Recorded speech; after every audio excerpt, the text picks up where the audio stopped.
Hi, we are your Hallinan Artlet coordinators. My name is Jordan Bauer. And I'm Kristen Smithers-Wilson. And welcome to Artlit this month.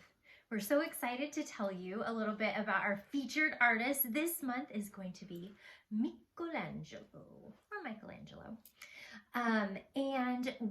He is a Italian Renaissance artist. He is mainly a sculptor and a little painter. He would say that he is mainly a sculptor and not a painter, but he was very talented with both. We are going to focus in on his sculptures this month, and that's going to be our project. So when you're going over the presentation with the kids, you're going to want to focus on that. And so as always, as with previous units, you'll share a little bit about his background, and there's a couple of different ways that you can approach that. Kristen did a great job putting the slides together as usual. So you can just show a video. She came up with and posted 4 videos in the slides that you can choose from. She did make a suggestion for different grade groups, but really you can use any video that resonates with you. Or if you would prefer to just manually walk through and do the presentation on Michelangelo yourself, you're welcome to do that as well. There's lots of info in there, again, links to videos, and then there's other slides that tell a little bit about his life and fun facts about him that you can use. Yeah, and then there's, like Jordan just said, there are quite a few fun slides, as well as I think there's 5 or 6 different slides that show specific pictures of his sculptures that he does. And one of those slides is Artlit, or Art Elements and Principles. And the Art Elements and Principles this month are shape, form, balance, and unity. And what I did on that slide is I have some prompting questions that you can just ask the students and see what they say and see what they think shape is or what they think unity is, as well as there is just kind of a kid definition of what those things are as well, so that you know and I know what they are. So again, shape, form, balance, and unity. And so check out that 4th slide. And it will tell you all about those. And then again, as with previous units, the final part of the presentation will be actually showing a couple of examples of Michelangelo's art. And so there are a variety of slides in there showing many of his famous sculptures as well as some of his paintings as well. Again, we really want to focus on the sculptures since that's our art project, but you're welcome to show some of the paintings if you'd like. As usual, pick 2 to 3 or so that you think would resonate most with the class, and Kristen has put in some prompts and some questions to guide you for each of those examples of his art, so feel free to use that with your class. Okay, so let's dive into the project then. This month we are doing soap sculptures.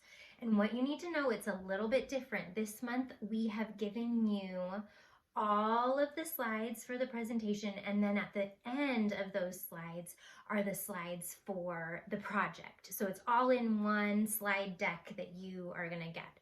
So soap sculptures this month. Here is my lovely example. There's a video that you get to play that shows all of the steps that you'll do with the students. So they get a block of soap, they get to cut it with a plastic knife, they get to carve it. We're gonna get to use those wooden dowels again that we used last month, the wooden tools. And then, and they also have some paper clips to be able to pull away like smaller chunks of stuff. And there's paintbrushes. So the soap sculpture, there's the video. Is there anything else? Oh, and the second slide is a list of all of the steps. So if you don't want to play and pause the video a whole bunch of times, I have all 7 steps written down. So you can just post those up on the board. And then the next slide after that is a page of a whole bunch of different examples. So some of the students are going to want to create their own shape. And some of them are going to want to use some maybe stencils that are already created. Jordan's going to go into that in just a minute. And yeah, that's it for kind of the fun project. Yeah, so just a little bit of context and kind of information that might be helpful for you to just be aware of. So each student will get their own bar of soap, and we did choose an unscented soap so that if any students have allergies or anything like that, plus the smell could just be a little overwhelming. So it is unscented soap. There will be set up with each cart a set of stencils. Kristen's still working on some of these. She's very creative, but here are some examples. And so again, students are welcome to choose from the stencils on the cart, or they can just create their own freehand, whatever they want to do. And we have a little paper for them to be able to draw their own, cut it out, and lay it on their soap, just like the directions do. Yep. There'll be a variety of tools on the cart for students to use, as Kristen mentioned previously. So there'll be some paper clips and plastic knives, and then those little wooden tools from last month's project. We are going to have each student get a tray and do their soap carving on the tray, because as you can imagine, this is going to get very messy. So that will just help kind of capture all of those little soap carvings and help us to clean up a little bit easier. The students will also get a little brush so that as they're scraping soap away, they can like brush the dustings off as needed. And then finally, when it comes time to display their art, we are going to ask you to take a picture of the sculpture and post that picture up on the bulletin board, so students will be able to take their soap sculpture home. And then you can get those pictures developed wherever you like to do it. I usually just go to Costco. And if you would like to be reimbursed for the cost of that, just send Kristen and I an email with your receipt. And then just one last final slide. If all the kids are done and you have a little extra time, I found 2 read aloud books online, stories about Michelangelo, and you can click on one or the other of them. And then there's also a third one. I don't know that the kindergarten, first and second graders will find this one as interesting, but there is a National Geographic little 8-minute video that I found about a woman who is a stone carver, a present day stone carver, and it kind of goes through her story and how she carves stone, and they actually get to see her chiseling face. So it's kind of fascinating. Watch it yourself first to decide if it's okay for your kids.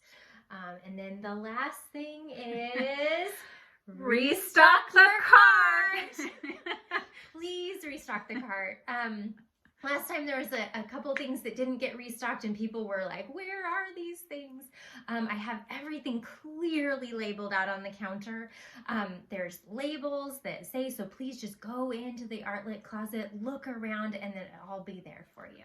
And each cart always has a little card that lists exactly what you want to restock with and the quantities. So you can look for that. And of course, if you have any questions, don't hesitate to reach out if you need any help or can't find something. Yep. All right. Well, the best thing is have fun with the kids and have a great April. Thank you. Bye.